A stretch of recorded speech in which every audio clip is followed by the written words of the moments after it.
hard. There was a point in my life where I was parched. There was a point in my life where I was so thirsty I couldn't even swallow. But I thank God that he brought me from there.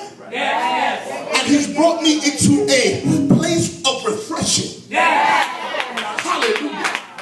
Hallelujah. I'm going to go into my word because I know how I am. Hallelujah. But there's an old song that's going to correlate with what I'm going to say. And the saints used to say it back in the days like this. Sing it. I feel God stretching out in me. I feel God stretching out in me. One day I clean my house and I put the devil out. I feel God stretching wide in me. I feel God stretching wide in me. Oh, I feel God stretching wide in me. One day I clean my house and I put the devil out. I feel God stretching wide in me. See, now, when you understand that there's a divinity inside of you looking to bust out to the next level in you. The scripture says it like this: according to the power that worketh in you. Oh, yes. There's some divinity. There's divinity in you looking to stretch out. Hallelujah. Well, listen. I have the esteemed pleasure of being behind this pulpit. I want to thank God for your pastor, Amen. My brother, overseer Wayne Elias Lopez. Hallelujah. Hallelujah. And I thank God for his wife, Lady Charmaine. Hallelujah. And I also want to pay deference to all these men of God that are here tonight that have spoken to us. Thank you for your deposit tonight. Thank you. Hallelujah.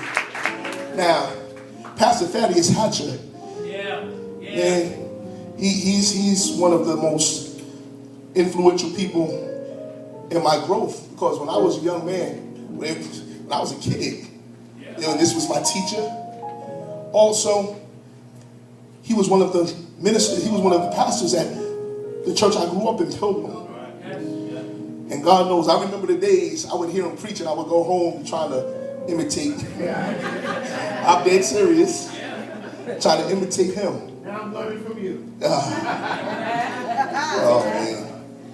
man. And also I want to say to the pastor that is coming after me, Pastor Robert Jordan. He has also been one of my big brothers.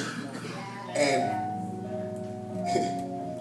I've seen the word when he spoke, when you were talking about he's helped many. I was one of the many he helped. Amen. And I thank God for my big brother, Pastor Jordan, being here tonight as well.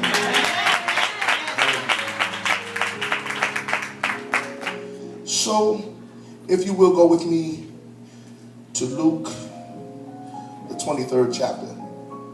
I'm already over my time. Look at that. Hallelujah.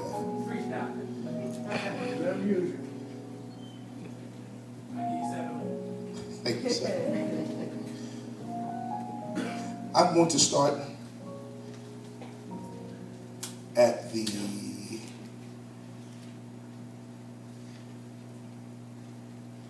I'm going to start at the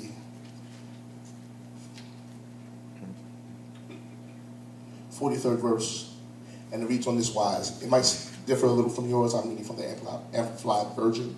Help me, Lord, help me. And he answered him, truly I tell you, today you shall be with me in paradise. It was now about the 6th hour, midday, and darkness enveloped the whole land and earth until the 9th hour, about 3 o'clock in the afternoon. While the sun's light faded or was darkened, and the curtain of the Holy of Holies of the temple was torn in two, and Jesus cried, well, let me go back because I missed something. Hallelujah.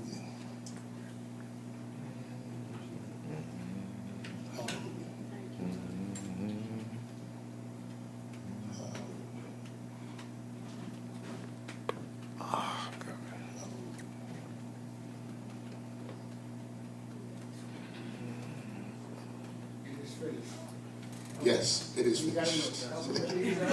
Help me, Lord. Hallelujah. Yes, let's go to, if you will, let's do it like this then. Let's go to John 19, 29 and 30. Yes. John 19. Oh, I must be. Hallelujah. John 19, 29 through 30. And it says this. 28. After this, Jesus, knowing that all was now finished, ended, said in fulfillment of the scripture, I thirst. A vessel jar full of sour wine was placed there. So they put a sponge soaked in the sour wine on a stalk reed of hyssop and held it to his mouth. When Jesus had received the sour wine, he said, it is finished. Now, if you will, there might not be enough for anybody else, but I really believe that we are in a place where this is about to happen. We say it many times, and it's become a church colloquialism. But I'm here to let you know. Look at your neighbor and say, neighbor, oh neighbor, oh shift. Look at your other neighbor and say, oh shift. Now, I don't want you to think that I'm cussing in the house of the Lord. But many times we hear about things shifting. We hear people say things such as, Lord, shift the atmosphere. And we hear all of these things, and we don't understand that, it's not just a saying, but it is a command that is coming from within your spirit that's telling you to get to the next place. See, it is finished is a statement of expired purpose. It is finished because the purity of who I am is now coming forth. While Jesus was on the cross, the reason why he said it was finished was because he understood that now I am shifting to another place. I am shifting to another arena. And you have to understand that the divinity in you, because we do know that God is in us, don't we? The divinity that is in you is saying to you, it's time for you to shift to another place. And what is happening here is that there is a benediction being given on where you have been.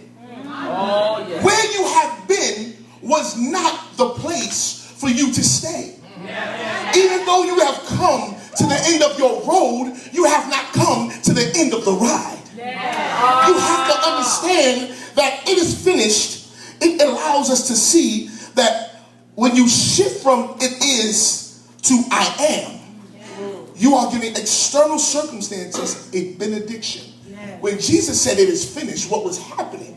Jesus was coming into the fruition and the manifestation of his total I amness. And if we understand anything about the word and the statement I am is the name and the nature of God.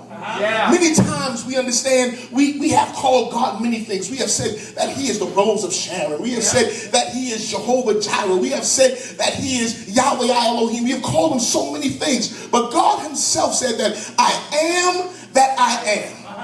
And here you got to know that when you begin to shift into your next level and into your next place, you are putting a demand on the I am that is in you. So you're calling an end to the place where you were. The place where you were could not hold the divinity that was in you. You got to understand that God is now saying it is time to say goodbye to where I was and move out of my comfort zone and get into the place where I can hear my I am and my divinity speaking. So now what is going on here, and I'm almost out of your way, what you got to understand is that when you shift, it's about you learning how to aspire to the place where you were. See, what good is having something that is expired? things are expired, they begin to stink. When things are expired, they begin to spoil. And you don't want your anointing to spoil.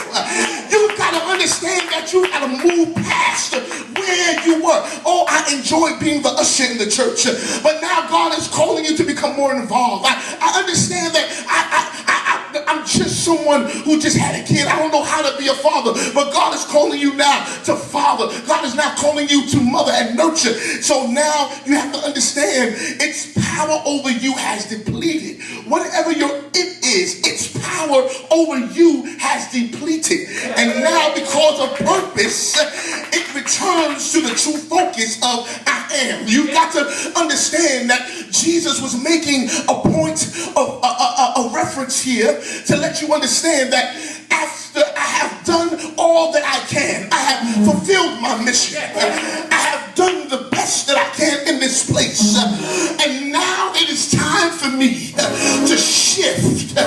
Put your car in another gear. And you got to understand that if you don't do anything else, you got to learn how to put your place in God in another gear. I can't keep on working miracles to people who won't believe. I can't keep on delivering people that won't stay delivered. So now I've got to learn how to put myself in a place where I forget about those around me and begin to realize that here I've got to push myself into a place where I'm concerned about where I'm going. You better realize that you're going to another place, and when you get there, you've got to make up in your mind that you won't stay the way you were. When you get to the next place, there is a new anointing. When you get to the next place, there is a new joy.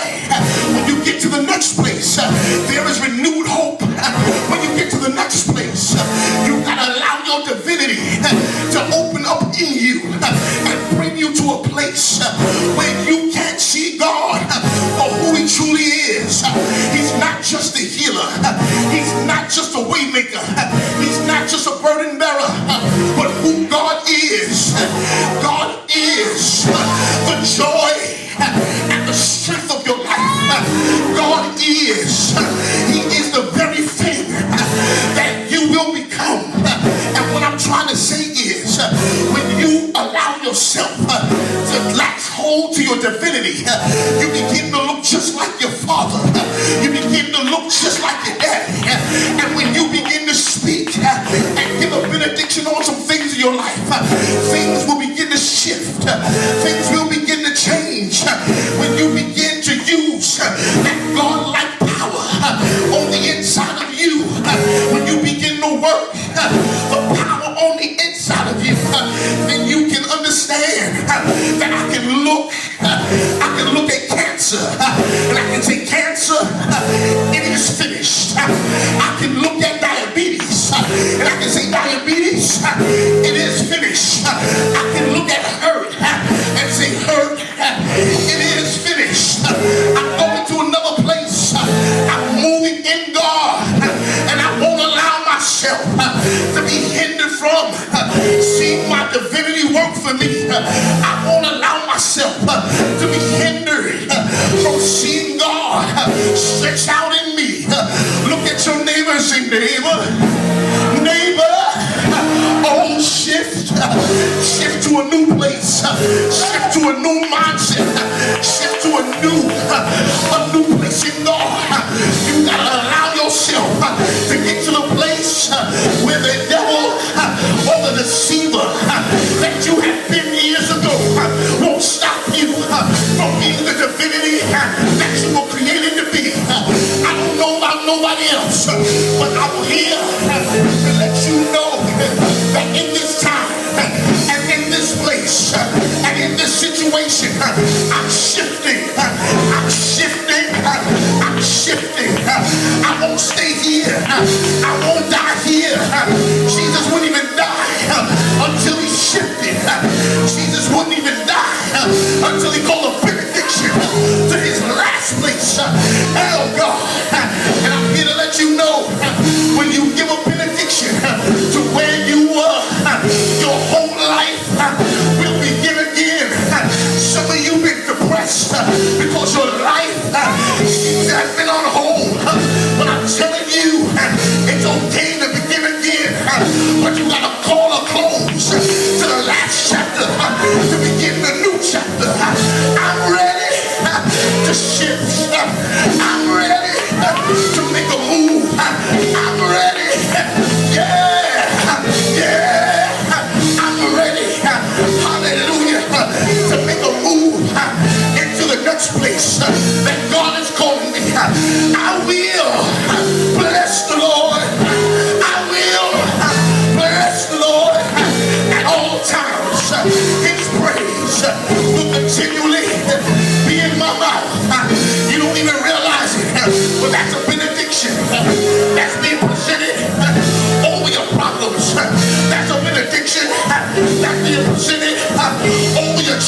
and I'm growing, and it's finished, and I'm becoming